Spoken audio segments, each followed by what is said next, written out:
এরপরে প্রশ্ন হলো মোজার উপরে মাসা করার বিধান জানতে চাই। কি ধরনের মোজার উপরে মাসা করা যাবে? একবার মোজা পরে কতদিন মাসা করা যাবে?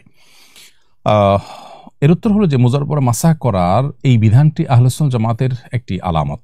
যারা জান্নাতের পথযাত্রী এবং নবী সাল্লাল্লাহু আলাইহি ওয়াসাল্লামের ভাষায় যারা হকপন্থী এবং নবী সাল্লাল্লাহু আলাইহি ওয়াসাল্লামের ভাষায় যারা সাহায্যপ্রাপ্ত দল এবং যারা ফিরকায়ে নাজিয়াহ বা আখিরাতে মুক্তি পাবে, সেই মানুষগুলোর বৈশিষ্ট্য হলো তারা আহলুস সুন্নাহ ওয়াল জামাআহ, সুন্নাতে রাসূলের অনুসারী এবং সাহাবায়ে কেরামের জামাতের অনুসারী। তাদের একটা বৈশিষ্ট্য হলো তারা মোজার উপরে মাসা করাকে জায়েজ মনে করে।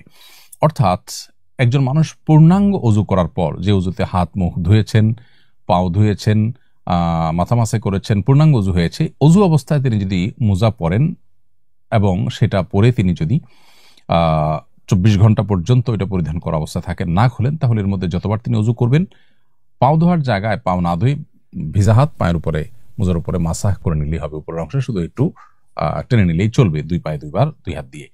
তো এইভাবে যদি আমরা মাসা করি তাহলে ইনশাআল্লাহ মোজার উপরে মাসা করা হয়ে যাবে। কিন্তু এই মোজাটি ফুকাহে হানাফির মতে চামড়া মোজা হতে হবে, অথবা কাপড়ের মোজা হলে এমন কাপড়ের মোজা হতে পারে যেটা চামড়া মোজার মতোই পারপাস সার্ভ করে, যেটা পরে 3 মাইল পর্যন্ত হাঁটা যায়, বহুদূর পর্যন্ত হাঁটা যায়, অথবা এবং সেই সাথে মোজার উপরে যেরকম চামড়া মোজার উপরে পানি দিলে যেরকম পায়ে লাগে না, এই মোজার উপরে পানি দিলে এটা পায়ে লাগবে না।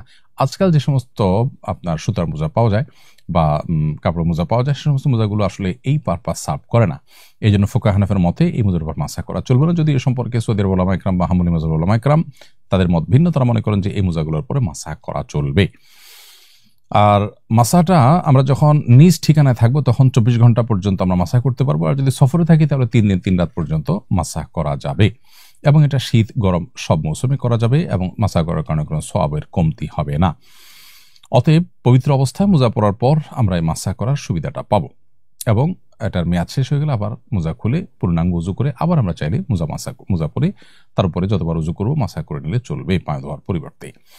এমরি ইব্রাহিম আপনি লিখেছেন, আমার এক প্রতিবেশী হিংসাবশত আমার লাউ ক্ষেত কেটে ফেলে, পরে ইউপি চেয়ারম্যান সালিশ করে তার উপর 20,000 টাকা জরিমানা আরোপ করেন, কিন্তু আমার ক্ষতির পরিমাণ 15,000 টাকার বেশি হবে না। অতিরিক্ত টাকা কি আমার জন্য হালাল হবে?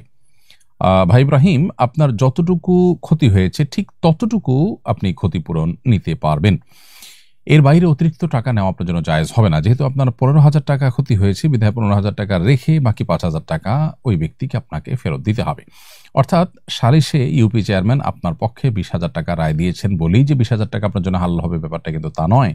বরং আপনার জন্য যেটুকু আপনার ক্ষতি হয়েছে সেটুকুই গ্রহণ করা হালাল হবে। এরপরে প্রশ্ন করেছেন তাজকিরা সুলতানা বোন, আপনি লিখেছেন, আমি একজন সরকারি চাকরিজীবী, আল্লাহ তাআলার রহমতে হজ পালনের উদ্দেশ্যে নিবন্ধন করেছি। হজের খরচ মেটানোর জন্য আমি আমার জিপিএফ ফান্ড থেকে কিস্তিতে পরিশোধযোগ্য অগ্রিম কিছু টাকা উত্তোলন করেছি। এই টাকা দিয়ে হজ করলে কি আল্লাহ হজ কবুল করবেন? বোন তাজকিরা সুলতানা, হজ এমন একটি ইবাদত যে ইবাদতের জন্য আমরা লোন করে হজের খরচ বহন করলে সেটি বিধেয় বা জায়েজ, সেটি কোনো মৌলিকভাবে অসুবিধার বিষয় নয়।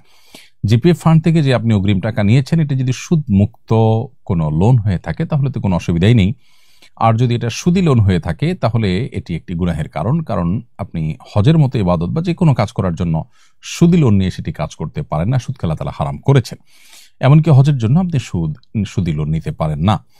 যদি আপনি নিয়ে থাকেন তাহলে সেক্ষেত্রে এটি ছাড়া বিকল্প কোনো ওয়েতে আপনার হজে যাওয়ার চেষ্টা করা উচিত। তারপরেও যদি আপনি মূল টাকা যেহেতু আপনার হালাল, আপনি যদি হজ করে ফেলেন হজ হয়ে যাবে ইনশাআল্লাহ, কিন্তু সুদি কারবার করার কারণে আপনি গুনাহগার হবেন, এবং হারাম টাকায় আসলে হজ বা উমরা বা অন্য কোনো ইবাদত আল্লাহর কাছে সেইভাবে গ্রহণযোগ্য হয় না।